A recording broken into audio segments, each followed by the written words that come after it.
Good afternoon, all. My name is Tu Chen Wang, and today I'm here to present to you my project at the School of Cities. I call it the Small Business Affordability Crisis. More and more businesses are closing in the city of Toronto because they can no longer afford the unreasonable rental fees. You may think that the issue is not that important or far from you.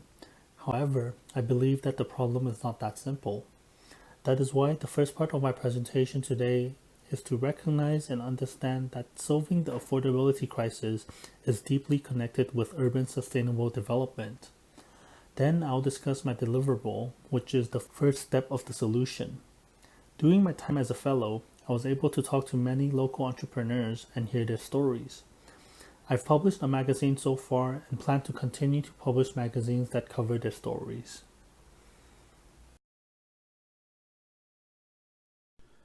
So what is sustainability? Interestingly, the concept of sustainability we know today only dates back to 33 years ago. It appeared for the first time in the famous report Our Common Future, which was published by the United Nations in 1987 Brundtland Commission.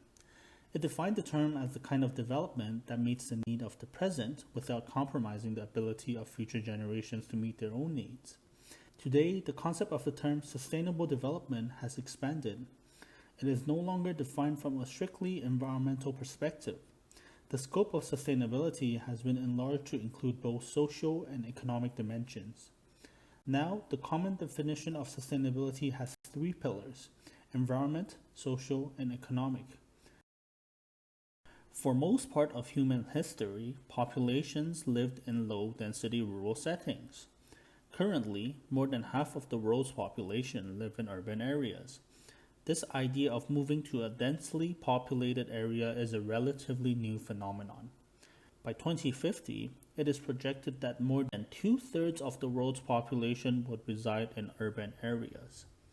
With the estimated world population of 9.7 billion in 2050, it is projected that close to 7 billion people will reside in urban areas.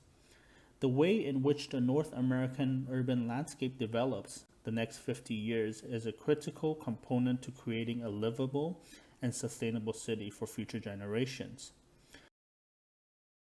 Social sustainability is an often overlooked aspect of sustainability, as sustainable development discussion often focus on environmental or economic aspects of sustainability. All three dimensions of sustainability must be addressed to attain the most sustainable outcome possible. If any one pillar is weak, then the system as a whole is not sustainable. From the definition, we can understand that socially sustainable communities are equitable, diverse, connected and democratic, and provide a good quality of life. Generally, we can say that social sustainability, and especially urban social sustainability, has challenging social exclusion as its target. According to Nobel laureate Amartya Sen, there are 4 factors that could be considered to determine if a business or a project is socially sustainable. Equity asks questions such as, will it reduce disadvantage for the target group? Diversity asks questions such as, will it recognize diversity within cultural, ethnic, and racial group? Social cohesion asks questions of, will it increase participation in social activities? Quality of life asks questions such as, will the project improve affordable housing for the target group?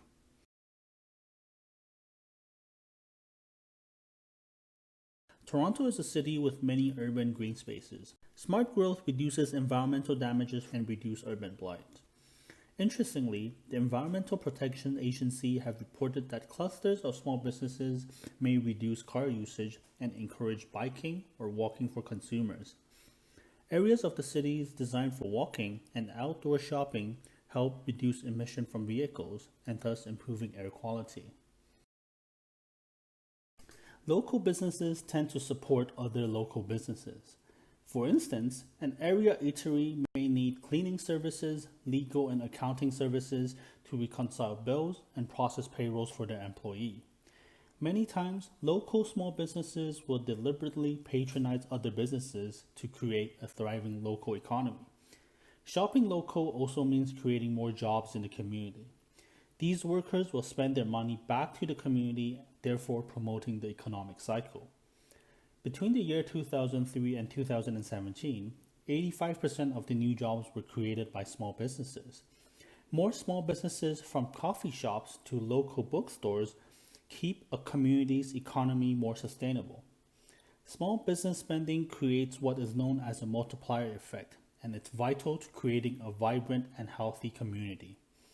The idea is that every dollar spent at a local independently owned business can stay in the community and help generate a far greater economic value.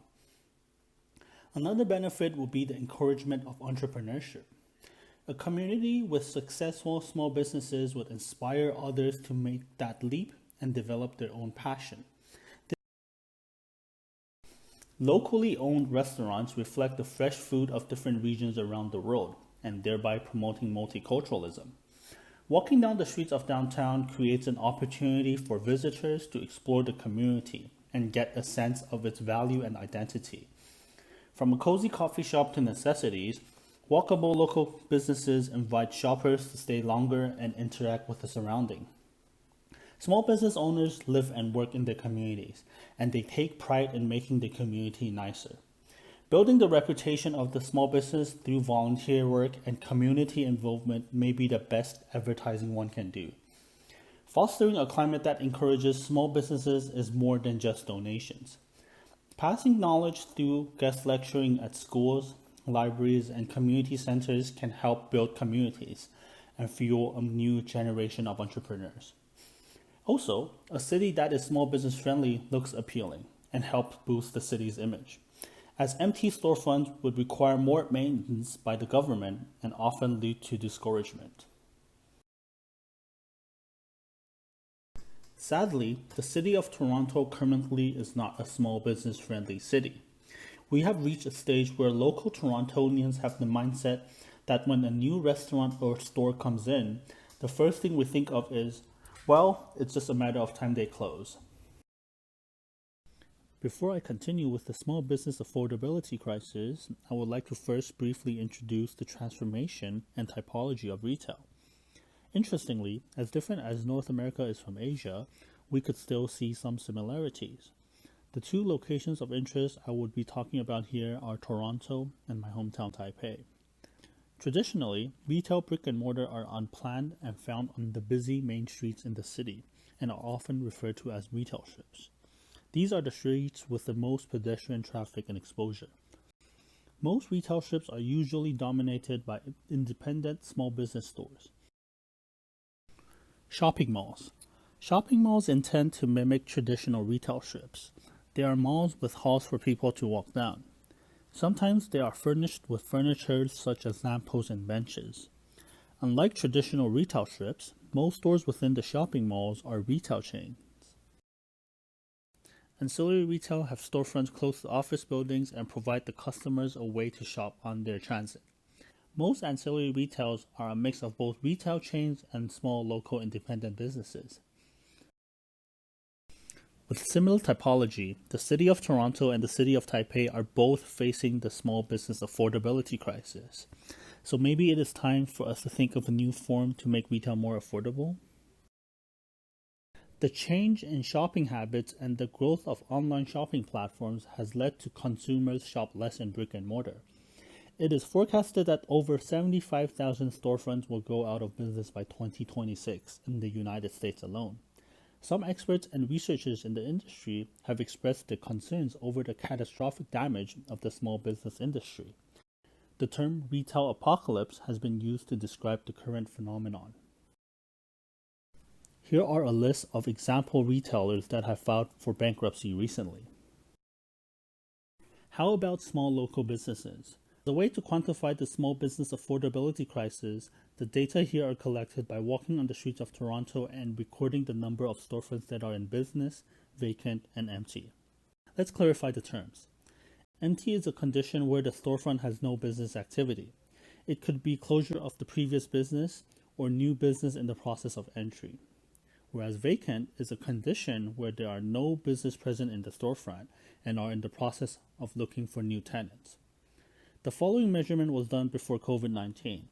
Walking on Queen Street from Spadina to Bathurst, we calculated a total of 70 stores on one side of the street. There are 5 vacant and 7 empty storefronts. Based on that, we are seeing that approximately 1 in 6 storefronts are not in business.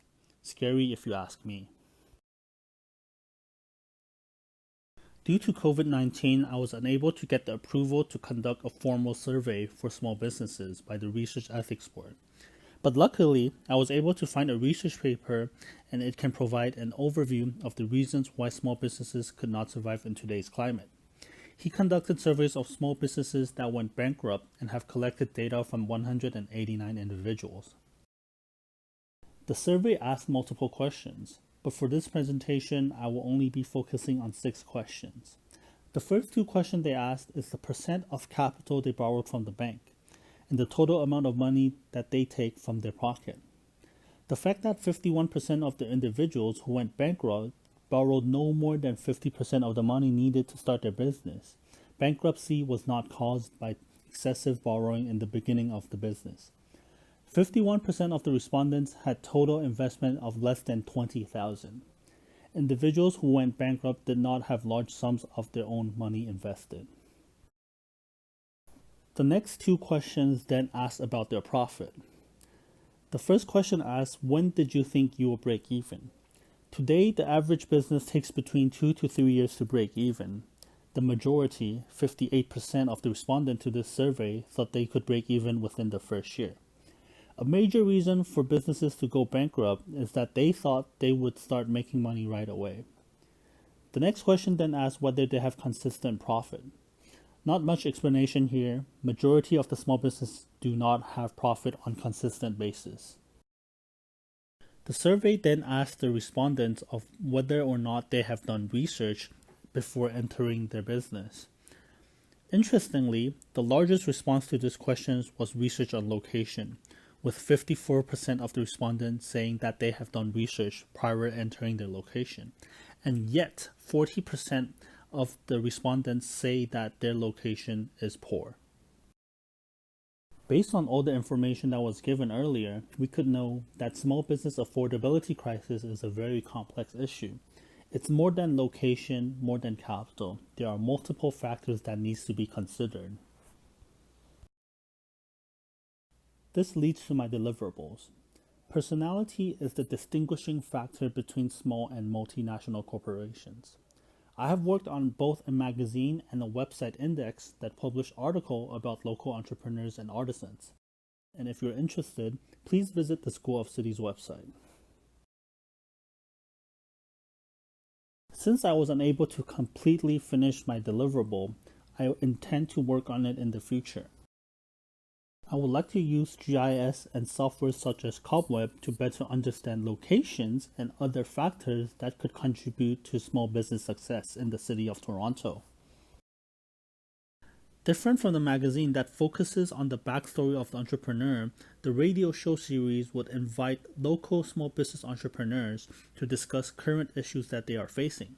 For example, the impact of COVID-19 to their businesses. Last but not least, I would like to pursue my original intended project, which is to host regular markets on U of T campus. The idea is to bring awareness to entrepreneurship and supporting local to the U of T community. Thank you very much for listening, and here is a letter for all the listeners.